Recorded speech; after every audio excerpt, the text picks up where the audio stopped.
ಇವತ್ತೊಂದು ಸ್ಪೆಷಲ್ ರೆಸಿಪಿಯೊಂದಿಗೆ ಬಂದಿದ್ದೇನೆ. ದೋಸೆ ಒಳಗಡೆ ಏನಿದೆ ಅಂತ ಗೊತ್ತಾದರೆ ನೀವು ಶಾಕ್ ಆಗ್ತೀರಾ.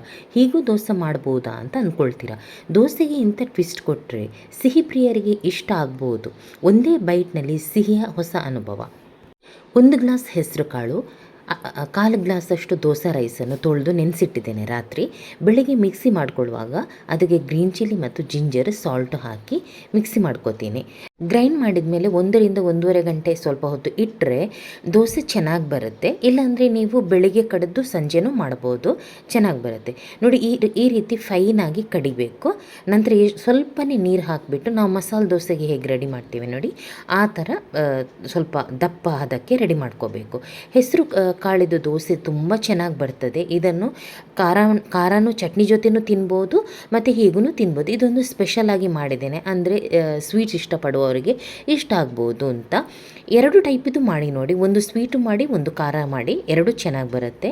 ನೋಡಿ, ಈ ರೀತಿ ಹಾಕಿಬಿಟ್ಟು ಮಸಾಲೆ ದೋಸೆ ಸ್ಟಫಿಂಗ್ ಮಸಾಲೆ ಹಾಕುವ ಬದಲಿಗೆ ನಾನಿಲ್ಲಿ ಮ್ಯಾಂಗೋ ಕೇಸರಿ ಬಾತ್ ಮಾಡಿದ್ದೇನೆ. ಇದರ ರೆಸಿಪಿ ಕೂಡ ನನ್ನ ಚಾನಲಲ್ಲಿ ಇದೆ. ನೀವು ಹೇಗೆ ಪರ್ಫೆಕ್ಟಾಗಿ ಮ್ಯಾಂಗೋ ಕೇಸರಿ ಬಾತ್ ಮಾಡೋದು ಅಂತ ನೋಡ್ಬೋದು. ಅದರ ಸ್ಟಫಿಂಗ್ ಅದನ್ನೇ ತುಂಬಿಸಿಬಿಟ್ಟು ಫುಲ್ ಸ್ಪ್ರೆಡ್ ಮಾಡಿ, ಬೇಕಾದರೆ ಚೆನ್ನಾಗಿ ಬರುತ್ತೆ ಫುಲ್ ಸ್ಪ್ರೆಡ್ ಮಾಡಿದರೆ. ಮತ್ತು ಗೀ ಅಥವಾ ಕೋಕೋನಟ್ ಆಯಿಲ್ ಹಾಕಿ, ಯಾಕೆಂದರೆ ಕೇಸರಿ ಬಾತಿಗೆ ನಾವು ಗೀ ಹಾಕಿರ್ತೇವೆ, ಹಾಗಾಗಿ ನಾನು ಕೋಕೋನಟ್ ಆಯಿಲ್ ಹಾಕಿದ್ದೇನೆ. ಈ ರೀತಿ ಸ್ಪ್ರೆಡ್ ಮಾಡಿಬಿಟ್ಟು ಸರ್ವ್ ಮಾಡಿ, ತುಂಬಾ ಚೆನ್ನಾಗಿ ಬರುತ್ತೆ. ಸ್ವೀಟ್ ಇಷ್ಟಪಡುವವರಿಗೆ ಅಂತೂ ಖಂಡಿತ ಇಷ್ಟ ಆಗುತ್ತೆ. ಒಂದು ಖಾರ ತಿನ್ಬೋದು, ಒಂದು ಸ್ವೀಟ್ ತಿನ್ಬೋದು. ನೋಡಿ ಎಷ್ಟು ಚೆನ್ನಾಗಿ ಬಂದಿದೆ ಅಂತ. ಇದು ನಾರ್ಮಲ್ ಆಗಿ ಖಾರ ದೋಸೆ, ಇದು ಹೆಚ್ಚಿನವರಿಗೆ ಗೊತ್ತಿದೆ. ಚಟ್ನಿ, ನಾನಿಲ್ಲಿ ಮ್ಯಾಂಗೋ ಚಟ್ನಿ ಮಾಡಿದ್ದೇನೆ. ಇದರ ರೆಸಿಪಿ ಕೂಡ ನನ್ನ ಚಾನಲಲ್ಲಿ ಇದೆ. ಗ್ರೀನ್ ಚಿಲ್ಲಿ ಬದಲಾಗಿ ನಾನಿಲ್ಲಿ ರೆಡ್ ಚಿಲ್ಲಿ ಯೂಸ್ ಮಾಡಿದ್ದೀನಿ, ಹಾಗಾಗಿ ಕಲರ್ ರೆಡ್ ಇದೆ. ಅದನ್ನೇ ನಾನು ಸ್ಪ್ರೆಡ್ ಮಾಡಿ ಖಾರ ದೋಸೆ ಮಾಡಿದ್ದೇನೆ. ನೀವು ಕೂಡ ಈ ಹೊಸ ರೀತಿಯ ದೋಸೆಯನ್ನು ಒಂದು ಸಲ ಟ್ರೈ ಮಾಡಿ, ಹೇಗೆ ಬರುತ್ತೆ ಅಂತ ನೋಡಿ. ಮಕ್ಕಳಿಗೆ ಅಂತೂ ಖಂಡಿತ ಇಷ್ಟ ಆಗುತ್ತೆ ಈ ರೀತಿಯ ದೋಸೆ ಹಿಟ್ಟು ಸ್ವಲ್ಪ ಮಿಕ್ಕಿತ್ತು, ನಾನು ಸಂಜೆಗೆ ಮಾಡಿದ್ದೇನೆ ನೋಡಿ. ಸಂಜೆಗೆ ದೋಸೆ ಹಿಟ್ಟು ತುಂಬ ಚೆನ್ನಾಗಿ ಹುದುಗಿ ಬಂದಿದೆ ಈ ರೀತಿ. ಅದಕ್ಕೆ ಹೇಳಿದ್ದು, ಒಂದು 3-4 ಗಂಟೆ ಇಟ್ಟರೆ ತುಂಬ ಚೆನ್ನಾಗಿ ದೋಸೆ ಬರುತ್ತೆ.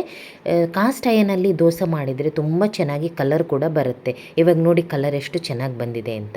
ಈ ದೋಸೆ ರೆಸಿಪಿಯನ್ನು ಎಲ್ರಿಗೂ ನೀವು ಶೇರ್ ಮಾಡಿ, ಎಲ್ಲರೂ ಒಂದು ಹೊಸ ರೀತಿಯ ದೋಸೆ ಟ್ರೈ ಮಾಡಲಿ. ನಾನು kids meal plan, tiffin box ideas ಎಲ್ಲ ತುಂಬ ಟೈಪಿದ್ದು ಶೇರ್ ಮಾಡಿದ್ದೇನೆ. ನನ್ನ ಚಾನಲನ್ನು ರೆಗ್ಯುಲರಾಗಿ ನೋಡಿ.